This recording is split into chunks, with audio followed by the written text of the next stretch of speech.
এখন রাত 1টা বাজে, শুয়ে পড়েছিলাম, চোখে একটু ঘুম ঘুম লেগে এসেছে।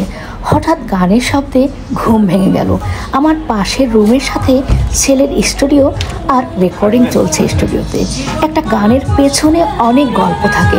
চলুন স্টুডিও থেকে ঘুরে আসি, আপনাদের সাথে নিয়েই। আচ্ছা, আমি কি একটু আসবো? হ্যাঁ।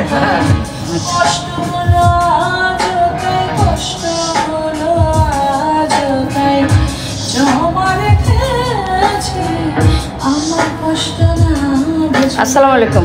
তোমার কষ্ট বুঝি, তাই তো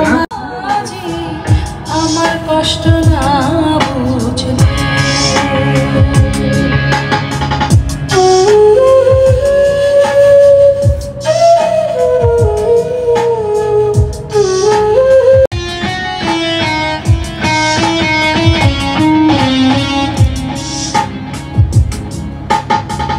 বর্ষা যখন হৃদয় কোণে মন জ্বলে না ফাগুনে, বর্ষা যখন হৃদয় কোণে মন জ্বলে না ফাগুনে, আগুন ঝরা দিন গলি মন, আগুন ঝরা দিন গলি মন, আগুন ঝরা দিন গলি মন শুধু। আমি তো আসলে শুয়ে পড়েছিলাম। আচ্ছা আচ্ছা। তো তুমি জানো যে আমি মিউজিক লাভার, তো আমার আসলে ঘুম আসছিল না, এই জন্য আমি চলে আসলাম তোমরা কি করছো তাই দেখার জন্য। তো আমি দুইটা গানের মিউজিক কম্পোজিশন করছি, শ্রদ্ধেয় আনোয়ার হোসেন স্যারের লেখা, এবং এই দুইটা গানের মধ্যে একটা হচ্ছে আইটেম সং, আরেকটা হচ্ছে একটা মানে ফোক সং। তো আজকে এটার ভোকাল দিচ্ছে হচ্ছে আলবি। ও মিউজিকে পড়াশোনা করছে ইউনিভার্সিটি অফ ডেভেলপমেন্ট অল্টারনেটিভে। আচ্ছা, ও নিজেই বলুক না। আচ্ছা আম্মু, তুমি মানে কিসে পড়ছো একটু বলো না? আমি ইয়োডা ইউনিভার্সিটিতে মিউজিকে অনার্স পড়ছি। আচ্ছা আচ্ছা, তুমি তো মাশাআল্লাহ বেশ ভালো গান করো। আমি তো আসলে ঘুম আসছিল না তোমার গানের সুরে। চেষ্টা করছি। আচ্ছা, আমি এদিকে এই গানটা নিশ্চয়ই আপনার লেখা? জি, এই গানটি আমার লেখা। আসলে এখানে গানটি করছে শিল্পী আলবি, আর মিউজিক কম্পোজারে আছে অমি। আচ্ছা, তাই আমার বিশ্বাস এই গানটি অনেক ভালো। ওটা তো মনের ভিতরে। তো গানটা নিশ্চয়ই আলবির গানটা নিশ্চয়ই আপনার লেখা নাকি? জি, গানটি আমার লেখা। এটা একটি মৌলিক গান। জি, গানটি গাচ্ছে আলবি এবং কম্পোজার হিসাবে অমি আছে। তো আশা করি গানটি আপনাদের ভালো লাগবে বা দর্শকেরও ভালো লাগবে। আমরা চাচ্ছি যে গানটি ঈদের আগে আমরা গানটি ভিডিও মিউজিক করে রিলিজ দেওয়ার জন্য। তো দোয়া করবেন, কারণ আমাদের দেশে তো আমাদের শিল্প সাহিত্য যেটা আছে এক পর্যায়ে হারিয়ে যাচ্ছে বলা যায়। আমি চেষ্টা করছি এই ধরনের গানগুলি লিখে যাতে আমাদের পরবর্তী প্রজন্ম তারা জানে যে আমাদের শিল্প সাহিত্য স্ট্রং ছিল বা এখনো আছে। এই কারণে এই ধরনের গানটা আমি করছি আর কি। আচ্ছা, তা আমি জানি আপনি একজন মানে সরকারি কর্মকর্তা। হ্যাঁ জি, আমি একটা জায়গায় আমি জব করি, পাশাপাশি এই শিল্প সাহিত্যের দিকে আছি। আমার অনেক বেশ কিছু লেখা হয়ে গেছে অলরেডি, গান, গল্প, কবিতা, নাটক, উপন্যাস।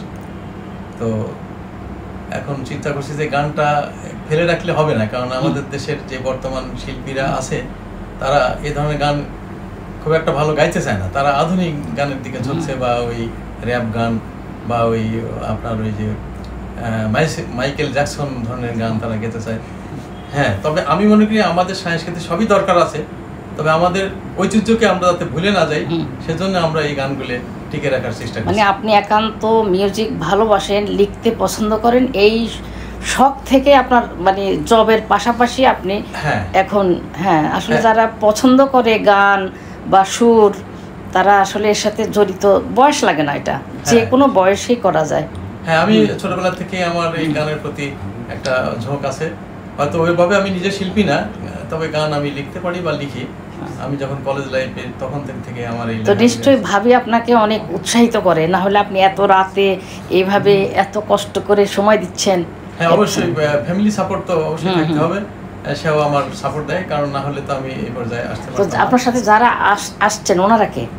আমার সাথে যারা আসছে আমার ছোট ভাই। আচ্ছা, আমি তানিম। আচ্ছা, আমি ডিরেকশন দেই।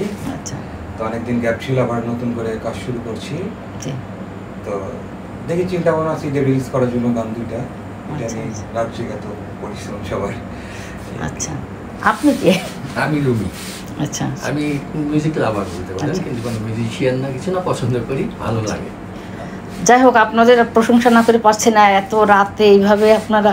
আর আম্মু, তুমি অনেক ভালো গান করো, শুভকামনা রইল। ঠিক আছে, তো ঠিক আছে, আমি শুনতে থাকি, তোমরা করো। আর আপনারা ধন্যবাদ সবাইকে। ঠিক আছে, আপনাকেও ধন্যবাদ। আচ্ছা ঠিক আছে, ভালো থাকো। তো দেখি আরেকটু শুনে যাই গানটা।